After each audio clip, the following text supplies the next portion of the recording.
Come on, Steve. Come on. You can make it. Oh, that's a bad idea. Oh, that's a very bad idea.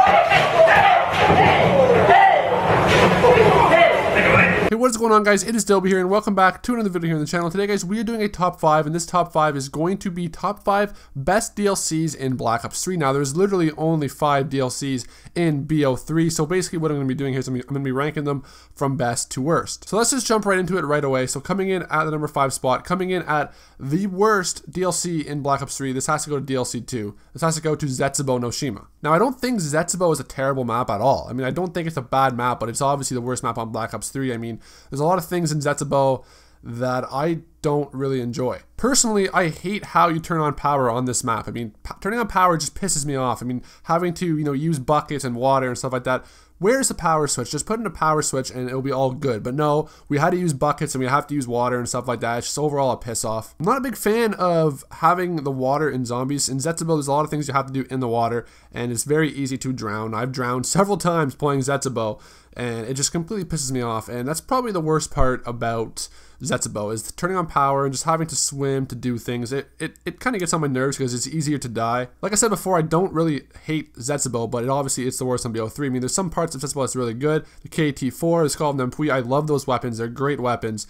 I wish they were in, more maps in BO3. Unfortunately, they're not. But they're great weapons. And, Zetsubou is not a terrible map, but it is by far the worst on BO3. So moving on to the number 4 spot, we are going with DLC 4. We're going with Revelations. I mean, this DLC was kind of a big letdown. This was supposed to be the last DLC on BO3. Everybody thought that DLC 4 was the last DLC on BO3. So we were expecting Revelations to be this gigantic map full of crazy things, the end to Black Ops 3. Unfortunately, it just let us down. The ending cutscene is not what anybody expected. Everybody expected this huge cutscene, and it's kind of a letdown.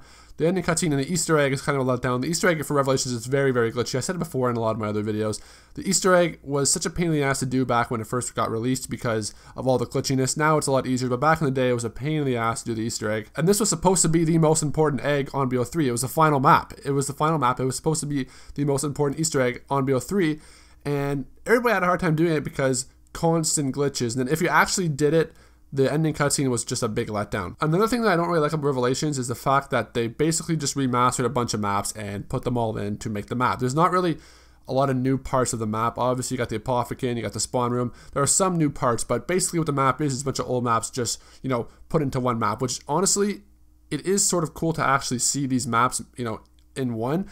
But at the same time, I kind of wanted to see a brand new map. Overall, Rev, which is a big letdown, and it definitely is one of the worst DLCs on Black Ops 3. It's definitely deserving of the number 4 spot. So at the number 3 spot, we have DLC 3, Gorod Krovi. Now, a lot of people say that Gorod Krovi is the best map of all time. It is a really good map, but in my opinion, it's not the best of all time. I mean, maps like Der Eisendrache, maps like Origins, Mob of the Dead, those are what I think are the best maps of all time in my opinion. Gorod Krovi is a fun map. I have a fun time playing it, but it's just not as good as, the other DLCs like DLC 5 and DLC 1. I find those two DLCs so fun to play, and DLC 3 just unfortunately for me isn't as good as those DLCs. But I did have a blast on Gorod Krovi. I had a lot of fun playing it. The Easter egg is kind of challenging. I like the challenge. Overall, Gorod Krovi is a great map, but again, there's other DLCs out there that are much better than DLC 3 in my opinion. So moving on to the number 5 spot, guys, we have DLC 5. Now this DLC could be the best DLC on Black Ops 3 just because it has so much maps. Like, you have so much content here, and they're all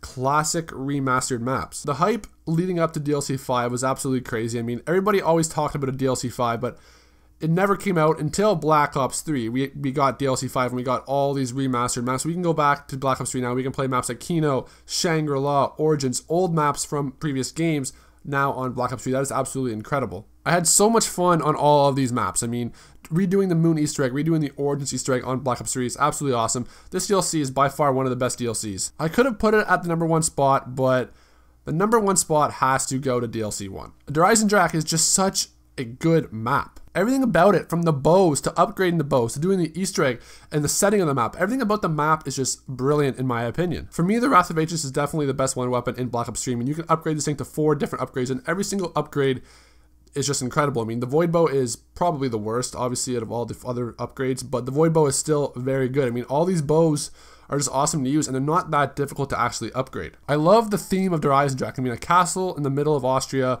It's just overall a great theme. The graphics are stunning on this map. Everything about this map is just brilliant. I never get bored of playing Der Eisendrache. The replay value on this map is absolutely insane. I can play it right now for hours and hours and hours and not really get bored of it. The map's been out for over a year and I can still play it for hours and hours and not get bored of it. Der Eisendrache reminds me of maps like Origins, Mob of the Dead, maps that are going to go down as the best maps of all time. I definitely think Der Eisendrache is one of the best maps of all time. It's definitely deserving of the #1 spot. Definitely deserving of the best DLC in Black Ops 3. I mean, this DLC was just crazy. The hype leading up to it was not nearly as big as the DLC 4 hype, but with DLC 4 it sort of let us down. Der Eisendrache, the hype was, it was still there, not as big as other DLCs, but we didn't get let down with Der Eisendrache. DLC 1 is definitely deserving of the #1 spot. By far the best DLC in Black Ops 3. So that's it for the video, guys. I hope you guys enjoyed. If you guys did enjoy, please leave a like, and if you're new here, don't forget to subscribe. I am Dilby, and I'll see you guys in the next one.